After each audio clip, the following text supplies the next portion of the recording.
Hello everyone, welcome to this video. तो आज हम देखने वाले हैं द मोस्ट आस्क्ड वीडियो, ठीक है, जो कि है बायोलॉजी का आंसर राइटिंग।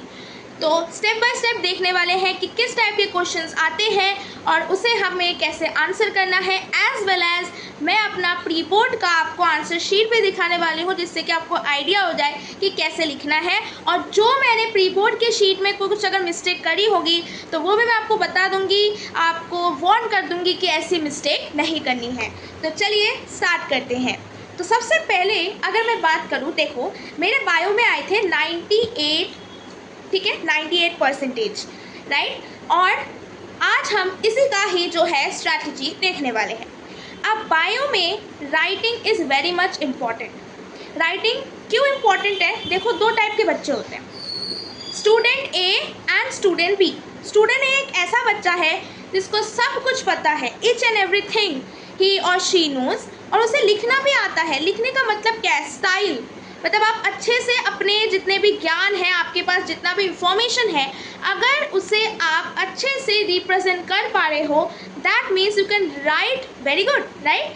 तो उसके आगे 95+। लेकिन जो बच्चा, अब ऐसे भी होते हैं जिनको सब कुछ पता होता है लेकिन वो लिख नहीं पाते, है ना, तो उसे मिल जाएंगे 70 to 89, ठीक है। यही डिफरेंस होता है। इसलिए answer writing is very much needed thing. Answer writing के बिना आप लिख नहीं पाओगे, है ना, ठीक है। आपको कभी भी स्टूडेंट बी नहीं बनना है, आपको बनना है स्टूडेंट ए, ठीक है। अब देखते हैं टाइप्स ऑफ क्वेश्चन, किस टाइप के क्वेश्चन जो है वो आते हैं आपके यहाँ पे, ठीक है। चलिए देख लेते हैं। तो सबसे पहला आपका आता है एमसीक्यू टाइप के क्वेश्चंस। आपके टोटल 16 एमसीक्यू आते हैं, ठीक है। फिर आपके डायरेक्ट क्वेश्चंस आते हैं। डायरेक्ट क्वेश्चंस का मतलब आपको डायरेक्टली पूछा जाए, what is this, how this happen, मतलब हाउ, व्हाट, व्हाई, यानी देखने से लगे आपको वो चीज़ डायरेक्टली कोई पूछ रहा होगा, ठीक है। उसके बाद आते हैं फ्लो चार्ट वाले क्वेश्चन। फ्लो चार्ट वाले क्वेश्चन कैसे आ सकते हैं? आपके क्वेश्चन में दिया हो, जैसे चैप्टर नंबर 8 जो है which is microbes in human welfare, उसमें जो आपका सीवेज ट्रीटमेंट वाला जो पार्ट है उसमें आपको ऐसे फ्लो चार्ट करके दे सकते हैं। या फिर आपसे पूछा जा सकता है प्रोसेस है, मतलब इसके बाद क्या होता है, मतलब ये होगा, फिर उसके बाद क्या होगा, फिर उसके बाद क्या होगा। जैसे कि मैं आपको यहाँ पे एग्जांपल दिखाऊंगी, वैक्सीनेशन का पूरा प्रोसेस, उसके साथ साथ इम्यूनाइजेशन कैसे होता है, तो वो जो फ्लो चार्ट वाले क्वेश्चन है वो कैसे लिखने हैं ये भी बताऊंगी। उसके साथ साथ इनडायरेक्ट क्वेश्चंस। अब इनडायरेक्ट क्वेश्चंस में ज़्यादातर आपको स्टेटमेंट दिया जाता है and you have to comment, या फिर उसे एक्सप्लेन करना है, या फिर अपनी ओपिनियन देनी है, इस प्रकार से क्वेश्चन आते हैं। Next type is diagram based question. Diagram based question तो डायग्राम रिलेटेड होंगे। फिर आता है लॉन्ग क्वेश्चन जो पार्ट्स में आएंगे, and the last but not the least is case study based question, ठीक है। तो चलिए स्टार्ट करते हैं with the first thing is MCQ. MCQ कैसे करना है, ठीक है। अब ध्यान से सुनना, मैंने आपको, ठीक है, फिजिक्स की उसमें आंसर राइटिंग में बताइए, राइट, ठीक है। आपका इंग्लिश की आंसर राइटिंग बाकी है, फिजिक्स में तो मैंने बता दी, ठीक है। इंग्लिश में भी बताया। सारे सब्जेक्ट्स में याद रखना, एमसीक्यू के क्वेश्चन में हमेशा आपको फुल ऑप्शन लिखना ही लिखना है, वेरी इंपॉर्टेंट है, ठीक है। अब सच में बताओ, नंबर नहीं काटे जाते बोर्ड्स में अगर आप सिंपल ए लिख दोगे, लेकिन आपको हमेशा सेफर साइड में रहना है ना। अगर काट लिए तो आपका मतलब कोई तो भरोसा नहीं है, इसलिए हमेशा आपको फुल ऑप्शन लिखना है। जैसे क्वेश्चन आया, which factor is important for termination of transcription. जो हमारा ट्रांसक्रिप्शन प्रोसेस होता है उसमें टर्मिनेशन के लिए कौन सा फैक्टर ज़रूरत होता है? सिग्मा, अल्फा, रो, गामा। तो आप बोलोगे रो फैक्टर। अब रो फैक्टर इसका आंसर है। अब यहाँ पे देखो इस सिंबल के साथ ये ब्रैकेट में भी दिया है, यानी पूरा आपको ऑप्शन लिखना है। तो करेक्ट वे क्या होगा? आंसर नंबर 1 सी ऑप्शन, रो, और इसका जो मीनिंग है वो भी लिखना है, ठीक है। इस प्रकार से करना है। उसके बाद इम्पॉर्टेंट, अब अगर आपको इस तरीके के क्वेश्चन आए, कैसे? आपको 1 2 3 4 दिया हो और उसमें बताना है कि चारों में से कौन सा आपका हाउस होल्ड प्रोडक्ट्स का प्रोडक्शन में हेल्प नहीं करता, है ना। तो इसमें कोई 2 ऑप्शन होगा या फिर कोई एक होगा, मतलब इस टाइप के जो क्वेश्चन आते हैं। तो not use for the production of house hold product, इसमें आपका आ जाएगा ट्राइकोडर्मा पॉलिस्फोरम, ठीक है। और ये बाकी के 3 यूज होते हैं, यानी सिर्फ फर्स्ट आंसर होगा। तो आप बोलोगे ओनली फर्स्ट, है ना। अब ध्यान से सुनना, आपको यहाँ पे ओनली फर्स्ट में फर्स्ट का आंसर नहीं लिखना। मतलब मैं क्या बोलना चाहती हूँ कि आपने आंसर 2 लिखा, फिर डी लिखा, फिर आप ओनली फर्स्ट लिख सकते हो। फिर फर्स्ट के आगे ट्राइकोडर्मा पॉलिस्फोरम लिखने की कोई जरूरत नहीं। इस टाइप के क्वेश्चंस में। लेकिन जहाँ पे डायरेक्ट आपको ए बी ऑप्शन दे रखे हैं उसमें आपको पूरा लिखना है, राइट। अब आते हैं एमसीक्यू का छोटा सा ही था, है ना। अब आते हैं डायरेक्ट क्वेश्चंस में। अब डायरेक्ट क्वेश्चंस में ध्यान रखना, आपके पास शॉर्ट क्वेश्चंस आए, लॉन्ग आए, 2 मार्क्स आए, 3 मार्क्स आए, हमेशा आपको पॉइंट्स में आंसर लिखना है। पैराग्राफ में मत लिखना भाई, मैं मना कर रही हूँ। Paragraph is only for your English, ठीक है। बाकी सब में आपको पॉइंट्स में लिखना है, ठीक है। 10th में हमें बोला करते हैं कि साइंस के सारे आंसर्स जो होते हैं वो पॉइंट्स में होते हैं। अब आपका साइंस डिवाइड हो चुका है, बायो में भी पॉइंट्स में लिखना है, फिजिक्स में भी अगर कोई थ्योरी है, केमिस्ट्री में भी आपको पॉइंट्स में लिखना है। पैराग्राफ में कोई नहीं लिखेगा सिवाय इंग्लिश के। इंग्लिश ऐसा सब्जेक्ट है जहाँ पे आपको सिर्फ पैराग्राफ में ही लिखना होता है, पॉइंट्स में नहीं लिखना, ठीक है। अब उसके बाद हाईलाइट है कीवर्ड्स, ये तो बहुत इंपॉर्टेंट है। कीवर्ड्स को आपको करना है हाईलाइट। अब जैसे यहाँ पे क्वेश्चन है what is amniocentesis, how is it used illegally.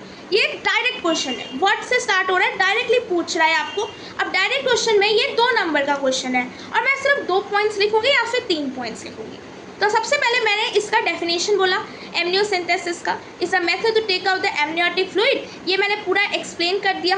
और मैंने कीवर्ड्स जो है जैसे take out the amniotic fluid, foetus, ठीक है, डिटरमाइन, जेनेटिक डिसऑर्डर, क्रोमोसोम, इन सबको मैंने क्या किया है, अंडरलाइन किया है। अंडरलाइन आप पेंसिल से भी कर सकते हो, आप पेन से भी कर सकते हो, आपकी मर्जी। लेकिन पेन से जब करोगे ना, स्केल यूज़ करना हमेशा स्केल यूज़ करना। पेंसिल से आप डायरेक्टली लाइन खींच सकते हो, ठीक है। अब आपको नेक्स्ट क्वेश्चन का आंसर लिखना है, it's use illegally to determine the sex of unborn baby and to keep female foeticide. बस इसका आंसर खत्म, बस, है ना। अब यहाँ पे अगर आपको ऐसा कोई क्वेश्चन देता है जिसमें एग्जाम्पल्स लिखने हो, तब आपको यहाँ पे 3rd पॉइंट में एग्जाम्पल्स लिखने होते हैं। इस तरीके से डायरेक्ट क्वेश्चन करना है। पहली बात पॉइंट्स में लिखना है, दूसरी बात कीवर्ड्स को हाईलाइट करना है। और याद रखना 2 मार्क्स का क्वेश्चन है, मैक्स टू मैक्स 4 पॉइंट्स लिखो। 3 मार्क्स का क्वेश्चन है, मैक्स टू मैक्स 6 पॉइंट लिखो। मिनिमम बता देती हूँ, अगर आपका 2 मार्क्स का क्वेश्चन है तो आपको 2 से 4 पॉइंट्स लिखने हैं। 3 मार्क्स का क्वेश्चन है, 3 से 6 पॉइंट लिखने हैं। अभी डिपेंड करता है आपके पॉइंट की लेंथ। जैसे यहाँ पे देखो, ये तो पूरा एक आंसर बन चुका है, ये दूसरा आंसर बन चुका, लिखने की ज़रूरत ही नहीं है, तो इन दोनों से काम चल गया, ठीक है। समझ में आ गया डायरेक्ट क्वेश्चंस। अब आते हैं फ्लो चार्ट वाले क्वेश्चंस। अब फ्लो चार्ट वाले क्वेश्चंस में आपको पहले से ऐसे बॉक्स करके fill in the blanks type दे सकते हैं, या फिर यहाँ पे जो क्वेश्चन मैंने लिखा है describe the process of immunisation of a person to prevent deadly viral disease. तो इस तरीके के जितने भी क्वेश्चंस होंगे प्रोसेस लिखा होगा, तो उसमें आई वुड सजेस्ट आप ऐसे एरो करके एक्सप्लेन कर सकते हो। ये अच्छा भी दिखता है ना, और प्रेजेंटेबल दिखता है ना। अब जैसे मैंने लिखा person with no antibodies, person के पास अभी कोई एंटीबॉडी नहीं है, तो उसे हमने इंजेक्ट किया एंटीजन। अब यहाँ पे कौन सा एंटीजन करेंगे, हम बोलेंगे डिसआर्म्ड एंटीजन, ठीक है, हम बोलेंगे डिसआर्म्ड एंटीजन, ठीक है। या फिर उसका प्रोटीन इंजेक्ट किया है, ये भी लिख सकते हो, थ्रू इम्यूनाइजेशन। फिर पूरा आपको जो है प्रोसेस समझाना है और लास्ट में जो रिजल्ट आएगा उसे आप ऐसे बॉक्स करके लिख सकते हो, खत्म बात। लेकिन आपको स्टेप बाय स्टेप लिखोगे तभी मार्क्स मिलेंगे। अब इस टाइप के क्वेश्चन आपके 3 नंबर के आते हैं, तो आप यहाँ पे 6 स्टेप्स लिख सकते हो, तो जितने स्टेप पॉसिबल है उतने ही लिखने हैं। अगर आप ऐसे 1 2 3 करके लिखना चाहते हो तो ये भी कर सकते हो, लेकिन जब आपने 1 कुछ लिखा, फिर जब दूसरा लिखोगे तो एक लाइन छोड़ देना, बीच में ऐसे छोटा सा एरो लगा देना, अच्छा दिखता है। तो फ्लो चार्ट वाले क्वेश्चंस हो गए हमारे कंप्लीट। अब आते हैं इनडायरेक्ट क्वेश्चंस। इनडायरेक्ट क्वेश्चन कैसा है देखो, ये मैंने आपके सैम्पल पेपर से उठाया है सीबीएसई का। Bio fertilisers are organism that enrich the nutrient quality in the soil. Comment, बस आपको कमेंट करना है। तो आपको क्या करना है आंसर राइटिंग में, कि जो भी आपको ये लाइन दिया हो जिस पे आपको कमेंट करना है, उसे आपको सबसे पहले यहाँ पे लिख डालना है, सेम टू सेम। फिर आप उसे आप एक्सप्लेन करो कि bio fertiliser organism that enrich the nutrient quality in the soil, they help in increasing the minerals, या फिर they help in the absorption of mineral. जो भी आपको लिखना है लिख लो, लेकिन इसमें भी आपको पॉइंट्स करना है, जैसे पहला पॉइंट, दूसरा पॉइंट, तीसरा पॉइंट, चौथा पॉइंट, खत्म। बस इतना तक आपका एंड हो जाएगा आंसर। बस इजी तो है राइटिंग, है ना, आपको जो पता है हमेशा पॉइंट्स में लिखना है। अब डायग्राम बेस्ड क्वेश्चन में 2 तरीके के क्वेश्चन आएंगे। एक आपको ऐसा आएगा, ऐसा बनाने के लिए, मतलब ऐसा दिया होगा, ये ज़्यादा आपके चैप्टर 5 से आता है, ठीक है। लेबलिंग का कुछ नहीं है यहाँ पे, लेबलिंग का कुछ नहीं है ना, ऐसा दे दिया गया है और आपको इसमें ऑप्शंस पूछे हैं। तो हमेशा क्या करना कि एक डायग्राम बना लेना, मतलब डिट्टो आपको कॉपी में बनाना है। और जब भी आपको ऐसे टाइप के क्वेश्चंस पूछे जा रहे हैं जो आप हेल्प करेगा इन क्वेश्चंस का आंसर देने के लिए, तो उसे एकदम प्रॉपर अटेंशन से उतारना है अपना आंसर शीट में। मतलब यहाँ पे अगर कोई सीक्वेंस गलत हो गया तो आपका ये दोनों आंसर भी गलत हो गया, ठीक है। और ये क्यों कहा जाता है, बेसिकली क्वेश्चन पेपर में मार्क करना मना होता है, किसी किसी में कर देते हैं, मतलब अलाउ, लेकिन किसी किसी में नहीं करते हैं। तो सेफर साइड के लिए आप डिट्टो कॉपी कर सकते हो अपने आंसर शीट में, लेकिन वो बहुत केयरफुली करना है, राइट। उसके बाद आपको छोटा सा रफ डायग्राम बना सकते हो, इतना अगर बड़ा बनाने की ज़रूरत नहीं, इसमें काम चल जाएगा, लेकिन कोई ऐसा डायग्राम है, आप रफ डायग्राम बना सकते हो साइड में पेंसिल से, और उस पर जो है आप मार्किंग्स कर सकते हो, फिर आपका आंसर। जैसे in the above sequence identify the translational unit in mRNA। Translation unit यानी जो ट्रांसलेट हो सकता है, मतलब यहाँ पे जो mRNA है, कौन सा यहाँ पे पोर्शन होगा जिसको हम प्रोटीन में कन्वर्ट कर सकते हैं, ट्रांसलेट कर सकते हैं ट्रांसलेशन प्रोसेस में, ठीक है। तो आपको यहाँ पे ढूंढना होगा कि AUG कहाँ से स्टार्ट हो रहा है, ये आपका स्टार्ट कोडन होता है, और लास्ट में स्टॉप कोडन कहाँ पे आ रहा है, ठीक है, स्टॉप कोडन कहाँ पे आ रहा है, इस तरह के क्वेश्चन होते हैं, राइट। तो ये आपने जो है डायग्राम बेस कर लिया। अब लेबलिंग वाले जैसे क्वेश्चंस होते हैं, लेबलिंग मतलब आपको ऐसे डायग्राम में कोई आपके क्वेश्चन पेपर में कोई ऐसा डायग्राम दे रखा है और साइड में आपको ऐसे लेबल करके दिया हुआ है और आपको लेबलिंग लिखनी है। किसी किसी क्वेश्चन में ये भी दिया होता है कि लेबलिंग भी करनी है, साथ साथ में उनके बारे में एक लाइन लिखना है। तो कैसे करोगे, सबसे पहले आपको एक जो है ऐसा रफ डायग्राम बना लेना है अपने पेंसिल से, फिर आप जो है यहाँ पे 1 2 3 करके लेबलिंग कर सकते हो। और अगर कुछ लाइन लिखने के लिए कहे तो ऐसे कोलोन बना के लाइन लिख सकते हो, ठीक है। अब सीधा डायग्राम बनाने को तो जैसे लिखा हुआ है राइट द, ठीक है, जैसे आपको दिया हुआ है draw the diagram of human ovary, ठीक है, ऐसा दे रखा है। तो आपको पहले क्या करना है, आप उसका डायग्राम का टाइटल लिखोगे, ऊपर भी लिख सकते हो और डायग्राम के नीचे भी लिख सकते हो। फिर आपको डायग्राम बनाना है पेंसिल से, ठीक है, पेन से बाई चांस बना लिया, फिर उसे आपको काटना पड़ा, तब आप मुश्किल में पड़ जाओगे, है ना। तो पेंसिल से बना लो, ठीक है। ठीक, बहुत सा जो है मैंने सुना है बोलते हैं पेन से बनाने के लिए कि कोई मिटा देगा, भाई बोर्ड का पेपर कोई मिटाएगा नहीं तुम्हारा, ठीक है। मैंने भी पेंसिल से बनाया, मेरे भी आया 98, ठीक है। पेंसिल से इसलिए हम बोलते हैं क्योंकि देखो पेंसिल से बनाओगे, कोई मिस्टेक होगा आप उसे मिटा के सही कर सकते हो, फिर उसमें ही ऐसे काटोगे फिर लिखोगे तो वो गंदा दिखने लगेगा, एग्जामिनर को और गुस्सा आएगा, ठीक है। तो पेंसिल से ही बनाना है। और third point is exceptional and optional. मतलब एक्सेप्शनल है मतलब ज़्यादा बच्चे नहीं करते हैं, ठीक है, और ऑप्शनल भी है, करना चाहते हो करो, मेरा फॉलो करना चाहते हो कर सकते हो। मैं क्या करती थी, डायग्राम बना के उसके आसपास में से स्क्वायर जो है बना लेती थी, जिससे कि वो थोड़ा अलग दिखता था। मैं आपको दिखाऊंगी अपना आंसर शीट।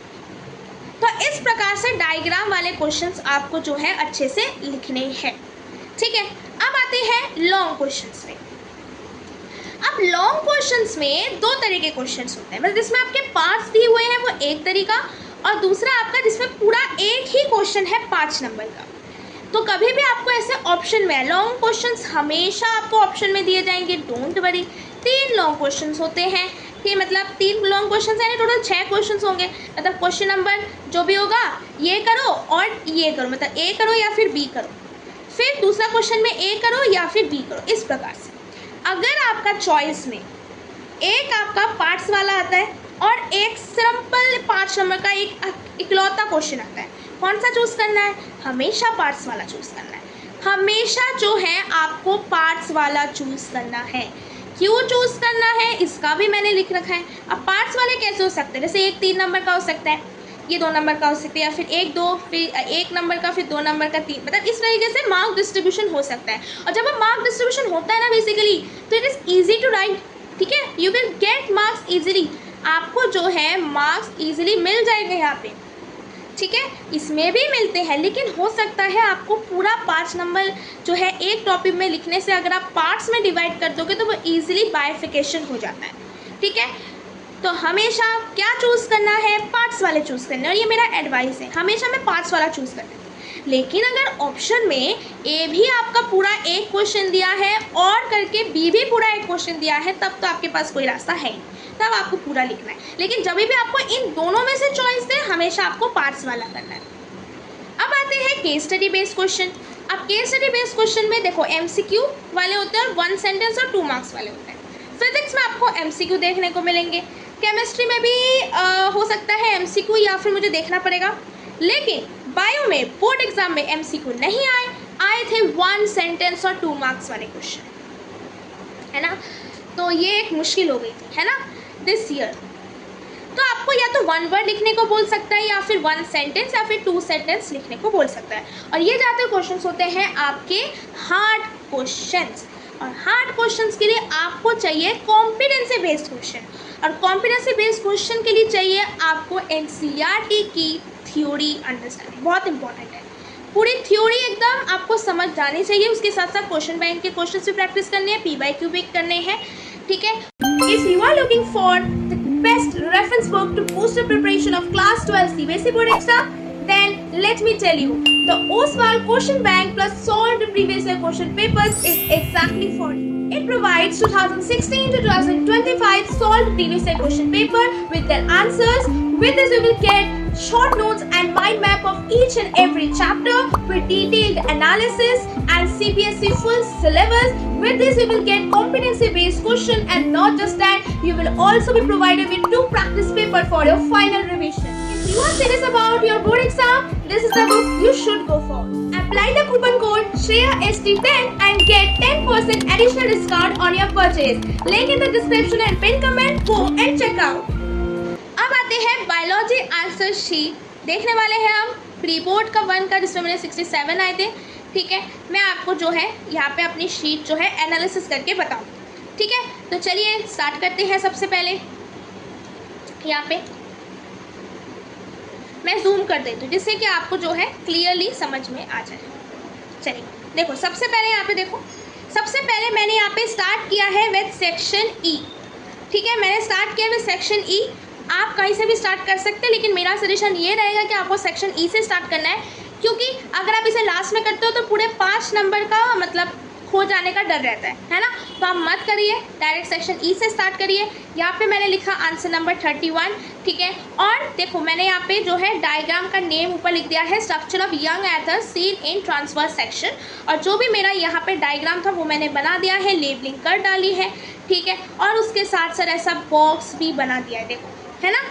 अब मैंने स्टार्ट किया यहाँ पे पॉइंट्स लिखना। ये एक इकलौता क्वेश्चन था, पार्ट्स वाला नहीं था, तो मैंने पहला वाला लिखा पॉइंट, फिर दूसरा लिखा। देखो मैंने बहुत सारे पॉइंट लिखे हैं इसमें, देखो यहाँ पे देखो बहुत सारे पॉइंट। अब इसका सब पॉइंट्स भी लिखा है, आप सब पॉइंट्स भी लिख सकते हो, ठीक है। तो इस प्रकार से आपको जो है पूरा यहाँ पे लिखना है। और 5 नंबर वाले में कितने पॉइंट्स लिखना है, अगर वो पार्ट्स में डिवाइडेड नहीं है, मतलब पूरा क्वेश्चन है, तो देखो मैंने कितने लिखे हैं, 1 2 3 4 5 6 7 8 9, हाँ, मतलब मैक्स टू मैक्स 10 पॉइंट्स लिख दो, बस 10 पॉइंट्स मैक्स टू मैक्स आपको जो है वहाँ पे लिखने हैं। अब आते हैं नेक्स्ट क्वेश्चन पे। अब देखो, procedure involve in Hershey and chase experiment. यहाँ पे आप फ्लो चार्ट वाला भी कर सकते थे, लेकिन मैंने नहीं किया, मैंने 1 2 3 किया है, मतलब डायरेक्ट पॉइंट्स लिखे। और यहाँ पे देखो फिर से डायग्राम मैंने जो है वो बॉक्स में बनाया है, राइट। अब यहाँ पे देखो कितने पॉइंट्स लिखे हैं, 1 मिनट, कितने पॉइंट्स लिखे हैं, 1 2 3 4 5, ठीक है, 6। अब इसका ये ए पार्ट था, ये था ए पार्ट, राइट। 3 नंबर का था, इसलिए 6 पॉइंट लिखा है। फिर ये आपके 2 नंबर का था बी, तो इसमें देखो ये 1 पॉइंट, दूसरा पॉइंट, तीसरा पॉइंट, खत्म क्वेश्चन। अब आते हैं, इसमें भी पॉइंट्स थे, ये आपका पीसीआर से रिलेटेड था, तो ए में देखो बस 2 पॉइंट्स लिखे हैं, बी में आपको वो एक्सप्लेनेशन था स्टेप ए का, डीनेचुरेशन का। क्वेश्चन से होते हैं 3 नंबर के, ठीक है। और 3 नंबर में, ठीक है, यहाँ पे 2.5 मिला था क्योंकि मैं 1 पॉइंट लिखना भूल गई थी, राइट। तो आपने इसमें भी 2 पॉइंट्स हैं, तो 2 पॉइंट आपको एक्सप्लेन करके, मतलब देखो सारे मैंने जो है कोई भी पैराग्राफ पे नहीं लिखा है, सब कुछ पॉइंट्स पे लिखा है, सब कुछ पॉइंट्स पे लिखा है। फिर से डायग्राम आया, देखो मैंने फिर से बॉक्स में करा है, यहाँ पे ए सी ए देख सकते हो यहाँ पे जो है, 1 मिनट, हाँ। अब यहाँ पे देख सकते हो कि मैंने पूरा जो है लेबल किया है, और मुझे लिखना भी था कि ए क्या है, बी क्या है, सी क्या है, डी क्या है, ई क्या है, एफ क्या है, ठीक है, समझ में आ गया। अच्छा, अब जैसे यहाँ पे 24 वाला जो क्वेश्चन था, यहाँ पे मेरी मिस्टेक हो गई, मैं बताना चाहती हूँ। 24 वाला क्वेश्चन मुझे लगता है कुछ इस प्रकार से था, मुझे कोई सीक्वेंस दे रखी थी और उसका मुझे आंसर पूरा लिखना था। तो मैंने ये सीक्वेंस रफ में नहीं बनाए, लेकिन आपको बनाना है। यहाँ पे साइड में आप रफ में बना सकते हैं। ठीक है, देखो यहाँ पे फिर से, अब ये वाला जो है ये पैराग्राफ में हो गया है, तो ये आपको किस में लिखना है, पॉइंट्स में लिखना है, राइट। अब जैसे देखो, ये मैंने क्वेश्चन दिया था, sequence event that occur when a vaccine for any disease is introduce in human body. देखो ऐसे एरो करके, इवन की मैंने 1 2 3 भी कर दिया। देखो एरो करके फिर कुछ ब्रैकेट में लिख दिया है, ठीक है, एरो करके ख़त्म कर दिया, फिर दूसरा पार्ट था। अब यहाँ पे देखो ये निमाटोड वाला था, तो इसमें भी मैंने जो है वो पॉइंट्स में जो है यहाँ पे लिखा है, ये देखो सब कुछ जो है मैंने पॉइंट्स में लिखे। बस एक क्वेश्चन मेरा पैराग्राफ बन गया। यहाँ पे भी देखो पॉइंट्स मिल जाएंगे आपको। अब सेक्शन बी पे आते हैं। सेक्शन बी में 2 पार्ट था, ए बी का आंसर दे दिया। अब जैसे ये था, ये पूरा पेज में आ गया। पूरे पेज में क्यों आया, क्योंकि मुझे ऐसे बॉक्स बनाना था। एक मिनट, पूरे पेज में क्यों आया, क्योंकि मुझे ऐसा बॉक्स बनाना था, एरो करके लिखना था, इसलिए पूरे पेज में आया है ना। लेकिन वैसे पूरा पेज में नहीं आना था। और कभी भी ऐसे जो है प्रिंसिपल ऑफ इनहेरिटेंस चैप्टर से आता है क्वेश्चन, रिस्क मत लेना, ऐसे डायग्राम बना लेना अपनी नोटबुक आंसर शीट, ये डायरेक्ट क्वेश्चन से। अब जैसे डिफरेंस वाले क्वेश्चन है, ये मेरा छूट गया, डिफरेंस वाले क्वेश्चन कैसे करना है। ठीक है, डिफरेंस वाले क्वेश्चन में क्या करना है आपको, डिफरेंस वाले क्वेश्चन में यहाँ पे ऊपर टाइटल लिखना है कि किसके बीच आप डिफरेंस लिख रहे हो, difference between grazing food chain and detritus food chain. और उसके बाद आप ऐसे हेडिंग करके टेबल बनाने की ज़रूरत नहीं है, बीच में लाइन खींच के भी आप लिख सकते हो। ये था 2 मार्क्स का। और मैंने कितने पॉइंट्स लिखे हैं, मैंने लिखे हैं यहाँ पे 4 पॉइंट्स, आप देख सकते हो। तो आपको 4 मैक्सिमम लिखना है, मिनिमम 3 लिखना है 2 मार्क्स के लिए। ठीक है, और इवन की मैंने यहाँ पे एब्रीविएशन यूज़ किया था, पीसी और एससी, क्योंकि जगह नहीं थी, तो मैंने नीचे लिख दिया है कि पीसी क्या है, प्राइमरी कंज्यूमर, एससी क्या है, सेकेंडरी कंज्यूमर। ठीक है, ये थोड़ी लेबलिंग की गलत हो गई थी। ठीक है, और इसमें आपको साइड में ड्रॉ करना था। अब आते हैं सेक्शन डी में, ये आपका था, देखो सेक्शन डी आपका केस स्टडी बेस्ड था, कोई भी एमसीक्यू क्वेश्चन नहीं है, सारे लिखने वाले क्वेश्चन है। अब बी वाला जो क्वेश्चन था ना, ज़्यादा मैंने लिख दिया, इतना भी नहीं लिखना था। ठीक है, 2 मार्क्स का था। और बीच में अगर कोई वर्ड छूट जाता है, जैसे मैं आपको दिखा रही हूँ यहाँ पे, ठीक है, अगर कोई बीच में आपका कुछ छूट जाता है, जैसे ये कट गया है, एक्चुअली में कुछ एक वर्ड छूट गया था वेरी लेस परसेंटेज करके, तो मैंने ऐसे स्टार डाल के लिख दिया है। तो बीच में कुछ छूट जाता है, बड़ा छूटता है, तो आप ऐसे ना लिखने से खिचपिच हो जाती है, इससे बेटर है आप थोड़ा सा ऐसे स्टार बना लेना और ऐसे लिख देना। ठीक है, ओके, तो ये भी हो गया है। यहाँ पे ये भी आपका केस स्टडी बेस था। देखो इस केस स्टडी बेस में भी डिफरेंसेस आए, तो डिफरेंसेस ये 1 नंबर का डिफरेंस था, इसलिए मैंने 2 पॉइंट्स लिखे हैं। अब आते हैं एमसीक्यू कैसे करना है, कुछ नहीं, ऊपर सेक्शन लिखना है। ठीक है, देखो मैंने रफ में ऐसा बनाया, राइट। तो आंसर नंबर 1 बी पूरा ऑप्शन, ए पूरा ऑप्शन। देखो सब में पूरा ऑप्शन है, इसमें पूरा ऑप्शन क्यों नहीं लिखा, बेसिकली ये लास्ट में मैंने करा था, ठीक है, और मैं लिख नहीं पाई, लेकिन आपको पूरा ऑप्शन लिखना है सब में। देखो सब में पूरा ऑप्शन लिखा है। तो असर्शन रीजन वाले क्वेश्चन में भी आपको जो है पूरा आंसर लिखना है। अगर आप अधूरा भी लिखते हो कोई बात नहीं, लेकिन लिखना चाहिए। तो ये था आपका बायो का, ज़्यादा लेंथी हो गया था, अनएक्सपेक्टेड से ज़्यादा लेंथी होगा क्योंकि मुझे समझाना था। ठीक है, केमिस्ट्री का मैं अपलोड कर दूंगी, फिजिक्स का कर दिया, इंग्लिश का कर दिया, फटाफट से जाके देखो अभी भाई। ठीक है, और इसके साथ साथ मैं बताना चाहूँगी एडिशनल चीज़ें। बायो में अगर आपकी राइटिंग अच्छी नहीं है, मतलब आंसर राइटिंग आपको नहीं आती है, ठीक है, मैं लिख देती हूँ यहाँ पे कि बायो में अगर आपकी जो है आंसर राइटिंग अच्छी नहीं है, तो जब आप सैम्पल पेपर लगाओगे तो अच्छे से लगाना, लिख लिख के प्रैक्टिस करना। और अभी जो आप क्वेश्चन सॉल्व कर रहे हो उसे भी आपको लिख लिख के जो है प्रैक्टिस करनी है। किसके लिए, जिनका आंसर राइटिंग जो है वो अच्छा नहीं है। ठीक है, तो इतना ही मुझे एडवाइस देना था। ठीक है, so thank you everyone for watching this video. अगर आपको ये वीडियो पसंद आए तो करना है लाइक, शेयर एंड सब्सक्राइब, और बुक ज़रूर देख लेना, link in the description box. ठीक है, so thank you everyone for watching this video.